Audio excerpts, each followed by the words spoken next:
They've convinced you that everything you need comes from outside of yourself. Food, water, shelter, you gotta buy it. Health? Go to the doctor, get pills, pay for procedures. Knowledge? Go to school, defer to experts, get credentials. Spiritually? Go to church, listen to the priest, follow their interpretation. What about security? That's police, military, government. You gotta obey. Your value? That comes from your job, money, status. You gotta earn it. But here's what I realized, and I posted it a year ago. You can put me on a deserted island with no source of food or water, and I will survive for as long as I'm there. But how? Because you're an electromagnetic antenna. Your body processes all available energy. Your true survival needs are minimal and free. Air, sun, earth connection, everything you think you need that costs money, it's manufactured desire.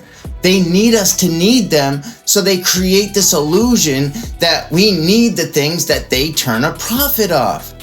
We don't need those things.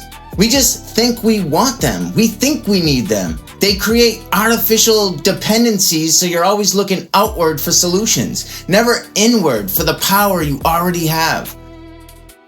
They keep you focused on external problems requiring external solutions. External validation, external authority, external everything. And that's the whole game. Keep your attention pointed outside yourself, looking for answers out there, seeking validation out there, finding meaning out there. Because the second you turn that attention inward and sustain it, you discover you don't need most of what you think you need. You already have what you actually need. You're self-contained, not dependent, and their entire system collapses. That's why the distraction from self is the goal of the agenda. Not enough jobs, not enough money, not enough food, not enough time, not enough energy. This is what they tell you constantly. Scarcity. Everything is limited. You gotta fight for your piece of the pie before somebody else takes it. But here's the reality. When you think about it, God provides all things. All things are provided to us. The problem is, we think we need things that we don't actually need at all. Abundance is the natural state, the default position. Energy is infinite. Food grows freely. Water cycles naturally. The sun shines on everybody. Look around you. There's no actual scarcity of resources. There's artificial scarcity created by control systems. They hoard, restrict, and create barriers to access. Then tell you it's because there's not enough to go around. That's a lie. The scarcity mindset keeps you in competition, in fear, in survival mode. You're constantly scrambling for external resources, fighting other people for scraps, accepting whatever conditions they set because they make you desperate. You never recognize the internal abundance that's already there. Because if you understood that abundance and understood that it's natural and the scarcity is manufactured, you'd stop competing. You'd start cooperating. You'd opt out of their game entirely. You'd realize that everything you actually need is provided freely. They need the scarcity mindset to maintain control. Abundant people don't obey. Abundant people don't accept exploitation. Abundant people look within and find everything they need. So they keep you convinced there's not enough, that you're not abundant. Not enough for everyone. You gotta earn your share, fight for survival, accept their terms. Meanwhile, the truth is staring you in the face. You already have everything you need. Seek within and you will find what you need. It's been there the whole time. Advertising creates desire. Social comparison creates inadequacy. Status symbols create hierarchy. Planned obsolescence creates replacement cycles. Fashion and trends create perpetual dissatisfaction. This is how you keep chasing things you don't need. Your actual needs? air, water, food, shelter, connection. That's it. Everything else is a manufactured want disguised as a need.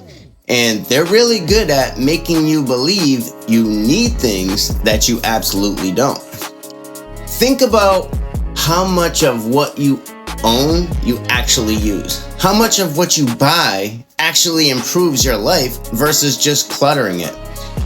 How much money you spend on things that don't bring lasting satisfaction. It's a cycle. Desire, acquire, brief satisfaction, emptiness, new desire. They've built an entire economy on this. They need you to keep wanting, keep buying, keep consuming. Because if you ever got satisfied, if you ever said, I have enough, their system loses a customer. They can't let that happen. So they engineer dissatisfaction, make you compare yourself to others, show you what you're missing, tell you that this product will make you happy, attractive, successful, complete. But it won't. It never does. But by the time you figure that out, they've already sold you the next thing. The things you think you need are actually things you don't need. You've been deceived. True happiness is entirely from self, not from acquisition, not from external validation, from recognizing that you're already complete. There's nothing you can do or need that costs money. Everything in life that you need is actually yours free of charge. The only reason you need money is to fulfill manufactured wants. They've convinced you are needs. Once you see this, there's no going back to needing things that cost money. You only need money to fulfill your wants, not your needs. True happiness, I should say, the foundation for true happiness is love for yourself. And that's something that I've always said. If you love yourself and love for yourself is your foundation for happiness, everything is built on top of that. Whatever you lose, you still have your foundation. But if you build your foundation for happiness on top of a material thing, then if you lose that, you lose your happiness. Don't build your foundation on anything besides love for yourself. They steal your time. That's the one resource you can never get back. And they've structured society to consume as much of it as possible. 40 to 60 hours a week working, that's survival mode. 5 to 10 hours commuting, wasted transition time, then shopping, browsing, scrolling, chasing those manufactured desires we talked about. Bills, bureaucracy, navigating their systems, artificial complexity. And whatever time is left, you're recovering from exhaustion caused by all of the above, never fully recovered. And they don't want you to realize most of the time you spend working is to pay for things you don't actually need. Strip away the manufactured wants and you need far less money than you think you do. Far less money means far less work. Far less work means you actually get your time back. But they can't let that happen. If you had time, you would think. You'd reflect. You'd realize how much of this is unnecessary. You'd start asking questions they don't want you asking. So, they keep you busy. Always busy. Running from one thing to the next. No space between activities. Oh, no. No silence. No stillness. You're too busy making a living to actually live. And the genius of it is they've convinced you this is normal. This is just how life is. Everyone's busy. Everyone's exhausted. Everyone's scrambling. If you're not busy, you're lazy. If you're not hustling, you're failing. They've made busyness a virtue. But what if it's not? What if the goal isn't to fill every moment with productivity and consumption? What if the point is to have time to actually be with yourself, to discover what's already there? Everything in life that you need is yours free of charge, which means you don't actually need to trade most of your time for money and entertainment. You've been tricked into it. From news cycles with constant updates and breaking stories keeping you in anxiety, social media with dopamine hits and infinite scroll creating addiction, entertainment binge watching and gaming as escapism, notifications constantly interrupting, it's fragmentation, multitasking culture making you do 5 things poorly instead of doing 1 thing well. They've engineered an environment where sustained focus on anything meaningful is nearly impossible. Your attention is the most valuable thing you have, and they're farming it, harvesting it, fragmenting it into worthless little chunks that never add up to anything. Seek within, and you will find what you need. That's what I said in my post.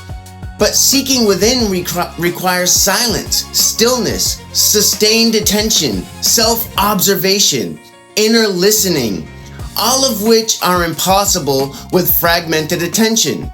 This is by design. Your attention is constantly pulled outward to external stimuli. You never have the quiet space to discover what's already inside you. They need you scrolling, clicking, watching, reacting, anything but sitting in silence with yourself, because that's where there's danger for them. In the silence, in the stillness, that's where you might actually hear the truth, not their truth, not the programming, the actual truth that exists within you. So they make sure silence never happens.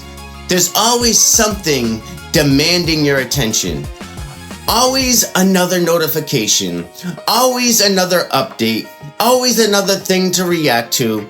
Your attention scattered in 1,000 directions, never focused long enough to penetrate their surface. And you think this is normal? This is just modern life, right? Everyone's distracted.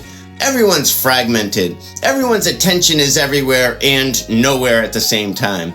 But it's not normal. It's engineered.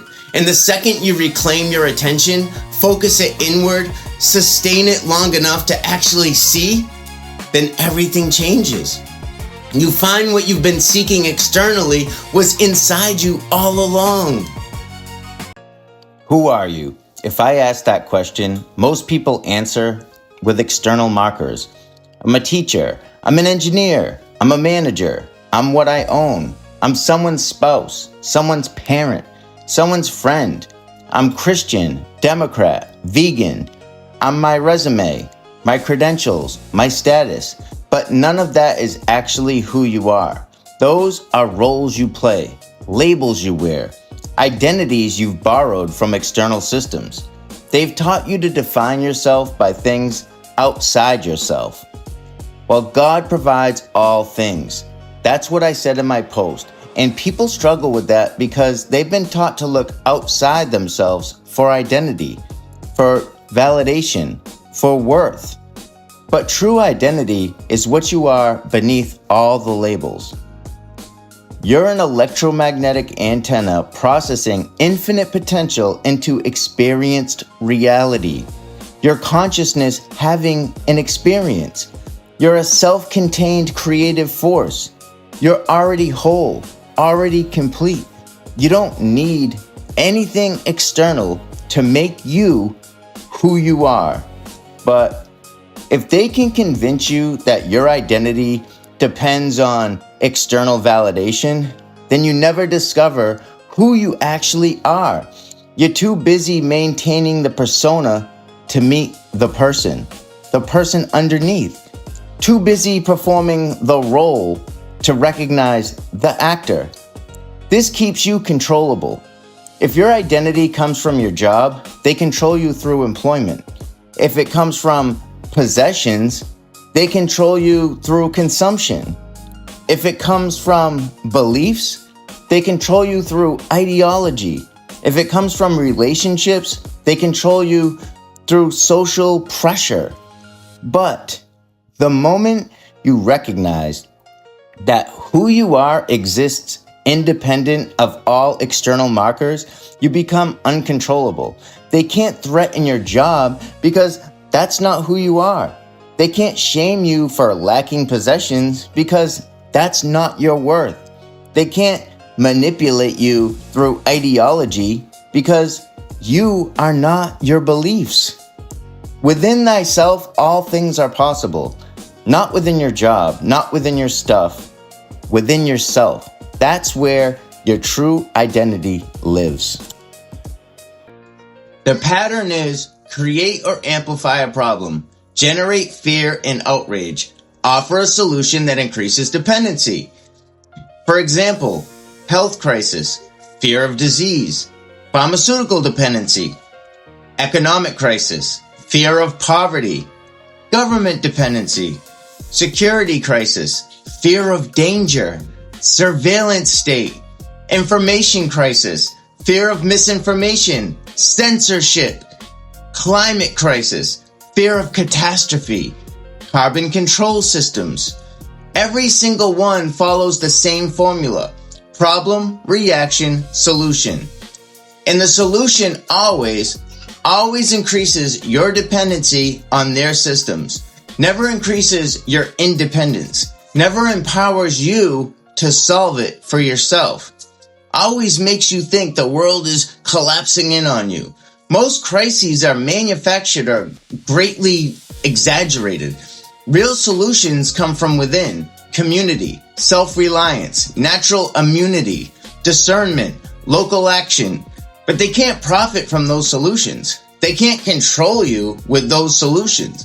So they create crises that require their intervention, their products, their systems, their authority. And they do it by keeping you in perpetual crises, a perpetual crisis mode, never reflecting, always looking to authorities for salvation instead of recognizing your own capacity. Because they know that if you're calm, you think clearly. But if you're fearful, you will react emotionally.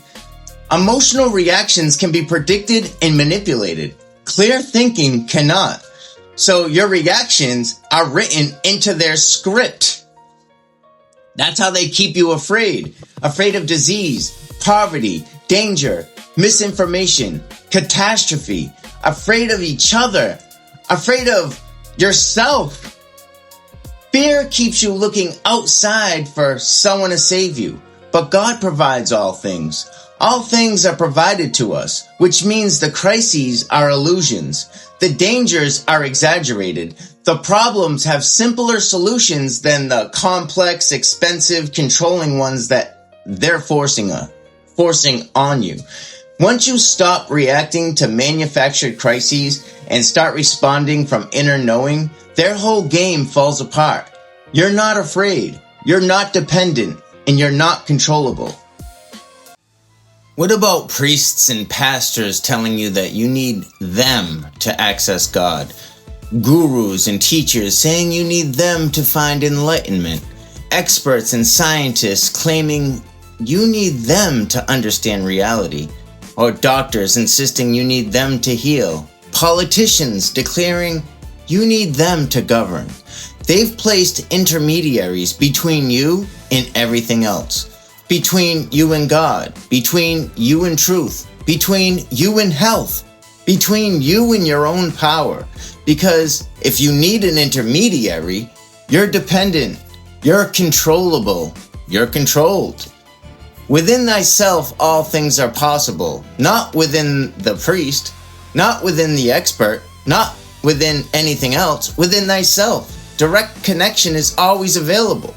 You can pray directly, meditate directly, no priest needed. You can observe reality directly, no expert needed. Your body knows how to heal, no doctor needed for anything. You can access truth directly through knowing. They can't profit from you if you have a direct connection. They can't control someone who has direct access to source, to truth, to their own power, so they convince you that you're not qualified. You don't have the training. You don't have the credentials. You don't have the authority. You need them. And maybe for some things, technical knowledge helps. I'm not saying ignore all expertise, but I am saying that they've extended this way beyond reasonable bounds. They've made you believe you need intermediaries for things you absolutely don't. Spiritually, you have a direct access. You always have. The kingdom of heaven is within you, not within the church. Truth exists in your direct experience of reality, not just in what experts tell you. Your body has an innate healing intelligence, not just pharmaceutical intervention. Once you develop a direct relationship with Source, with truth, with your own inner knowing, the intermediaries lose their power over you. You're not waiting for someone to tell you what's true. You know, you're not dependent on external authority. You are authority on your own, in your own experience. We've covered 8 ways they distract you from yourself. External dependency, manufactured scarcity, desire implantation, time theft, attention fragmentation, identity externalization, problem reaction solution, and spiritual intermediation. Every single one serves the same purpose. Keep your attention pointed outward, looking for answers outside, seeking validation outside, finding meaning outside, deriving worth outside, solving problems outside. Why? Because if you ever turned your attention inward and sustained it long enough, you would discover things that they don't want you to know. You don't need most of what you think you need. You already have mostly everything you actually need. You're far more powerful than you've been told. You are self-contained, not dependent. You are the creator, not the consumer. You are God experiencing itself, not a sinner needing salvation. And their entire system collapses. That's why the goal of the agenda is to distract everybody from their self. Because the moment enough people look within, find what's there, and realize that they've been seeking externally what was inside them all along, the game is over. The things you think you need are actually things you don't need. You've been deceived. Everything in life that you need is actually yours, free of charge. They need us to need them. So they create the illusion that we need the things that they turn a profit off of. True happiness is entirely from self. Seek within, and ye shall find. I know this is true because you can put me on a deserted island and I will survive for as long as I am there, even with no source of food or water. If you cannot wrap your head around that, then you have a lot of learning to do. It's a long journey to discover the truth. Once you discover it, there is no going back to needing things that cost money. I only need money to fulfill my wants, not my needs. So welcome home, because you're part of a system where you're under the thumb of a government that extracts from you. You work hard to do what's right and they extract from you. And the more you do, the better you do, the more they extract. And they're under the protection of the military and the police. And you're all allowing it to happen.